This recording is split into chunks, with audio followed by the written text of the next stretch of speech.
আর ছোট ছোট বাচ্চা যারা আছো এবং যারা একদম খুদে পড়ুয়া এই প্রথম স্কুলে আসছো, তাদের প্রতিও রইল আমার অন্তরের ভালোবাসা।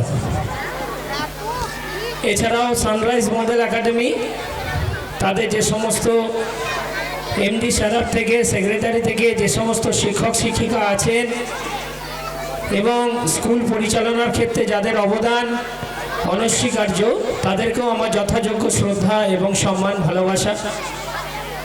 আমি বিশেষ করে অনুরোধ করব, যে সমস্ত অভিভাবক এবং অভিভাবিকারা এসছেন, যদি একটুখানি বাচ্চাদের থামান, আমরা সময় খুব কম নেব, যেহেতু বিষয়টা শিক্ষার সঙ্গে জড়িত এবং শিক্ষা জাতির মেরুদণ্ড। দু চার কথা বলবো। জানি বাচ্চারা একটুখানি এই বয়সে ওদেরকে থামানো সমস্যা। ব্যাপারটা হলো, আজকে একটা এমনই সুন্দর দিনে আমরা উপস্থিত হয়েছি, যেটা ইতিহাসের দিকে যদি আমরা তাকাই, তাহলে 16ই ফেব্রুয়ারি দিনটা ইতিহাসের দিক থেকে, যেহেতু আমরা ইতিহাসের স্টুডেন্ট, একটু জানিয়ে রাখি। এমডি সারাফ আমাদের সানরাইজ মডেল একাডেমির সেক্রেটারি, গত বছরও 21শে ফেব্রুয়ারি দিনটাও বাছাই করেছিল এই সাংস্কৃতিক অনুষ্ঠানের ক্ষেত্রে। খুব ভালো লেগেছিল। মাতৃভাষা দিবস ছিল, আন্তর্জাতিক মাতৃভাষা দিবস। এবছর করেছে 16ই ফেব্রুয়ারি। এই দিনটাও ইতিহাসের খুবই বিখ্যাত। 1959 সালের এই দিনেই কিউবার প্রধানমন্ত্রী হিসেবে শপথ নিয়েছিল ফিদেল কাস্ত্রো, যার ফলে এই দিনটা কিন্তু আমাদের একটা মারাত্মক খুব গুরুত্বপূর্ণ দিন। এছাড়াও আমাদের এই দিনেই কিন্তু জলবায়ু সংক্রান্ত একটা জাতিসংঘের নেতৃত্বে একটা সম্মেলন হয়েছিল।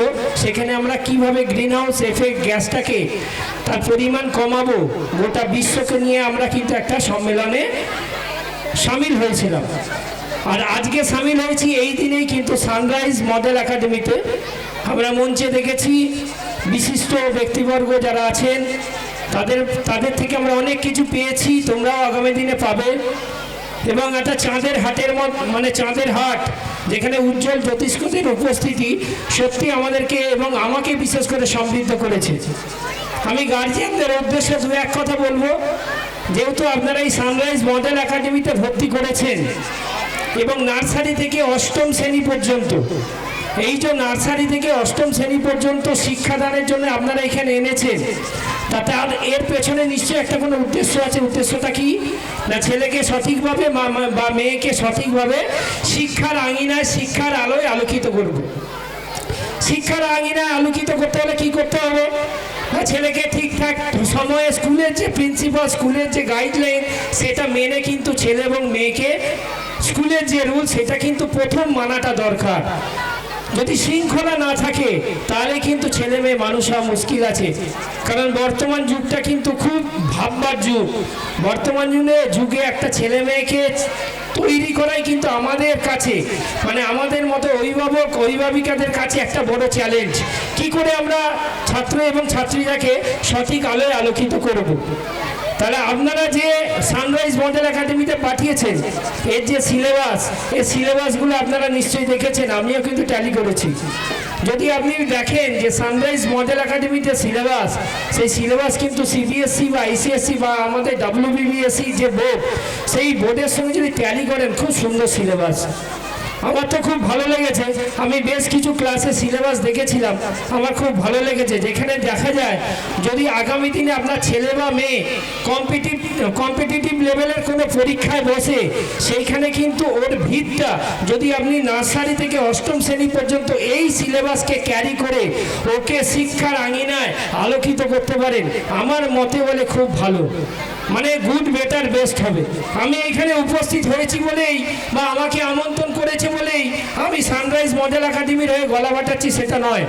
আপনারা প্রত্যেকে এখন সচেতন গার্জিয়ান আছেন এবং আপনারা যাদের গুরু বলে মনে করেন, তাদেরকেও আপনারা দেখাবেন আপনাদের ছেলে মেয়ের সিলেবাস, তাদের পাঠ্য বইগুলো দেখবেন যুগ উপযোগী সিলেবাস এবং পড়াশোনার মধ্য দিয়ে কিন্তু এই ইনস্টিটিউটটা পরিচালিত হয় এবং এগিয়ে যাচ্ছে।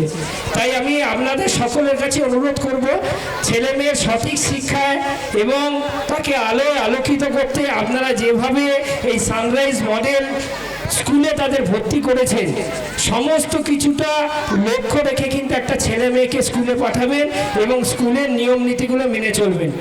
আর একটুখানি যদি এনভায়রনমেন্ট বলি, পরিবেশ খুব মুক্ত পরিবেশ। স্কুলের আশেপাশটা আরও যখন স্কুলটা শুরু হয়েছিল আরও ফাঁকা ছিল, এখন হয়তো বাঁদিকে কয়েকটা বিল্ডিং হয়েছে। মুক্ত পরিবেশ এবং খেলাধুলাও ভালো হয়, যেটা একটা আমাদের জাতীয় শিক্ষানীতিতে এখন বারবার জোর করা হচ্ছে যে শিশু কেন্দ্রিক শিক্ষা, অর্থাৎ শিশুর ওপর কোনো চাপ দেওয়া যাবে না। জাতীয় শিক্ষানীতিতে এটা বারবার কিন্তু জোর দেওয়া হচ্ছে, শিশুর ওপর কোনো চাপ দেওয়া যাবে না। তা বলে কি শিশুকে আমি শেখাবো না? না, শিশুর যে বয়সে যেটা শেখা তাকে শেখাতে হবে, সেটা তাকে বুঝিয়ে তাকে যে কোনো উপায়ে আয়ত্ত করাতে হবে। সেটা কিন্তু শুধু ওই সানরাইজ মডেল একাডেমি যারা শিক্ষক শিক্ষিকা আছে তাদের দায়িত্ব নয়, এখানে কিন্তু একটা বড় দায়িত্ব আপনারা যারা উপস্থিত আছেন, অভিভাবক এবং অভিভাবিকারা যারা আছে, তাদের কাছে আমাদের অনুরোধ, স্কুলের যে শিক্ষাটা নিচ্ছে সেই শিক্ষাটা বাড়িতে আবার নতুন করে তাকে অভ্যস্ত করে তুলুন। শুধু কিন্তু স্কুলের ভরসায় যদি তাকিয়ে থাকেন তাহলে কিন্তু ছেলেকে সামনের দিনে এগিয়ে যেতে বা এগিয়ে নিয়ে যেতে আপনাদের সমস্যা হবে। আর একটা কথা কি বলবো,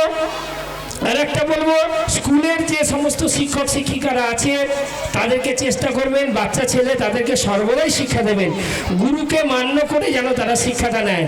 বর্তমান দিনে আমরা শিক্ষা ব্যবস্থায় আছি, আমরা দেখেছি কিছু কিছু ক্লাসে পড়াতে অসুবিধা হয়, কিন্তু এইখানে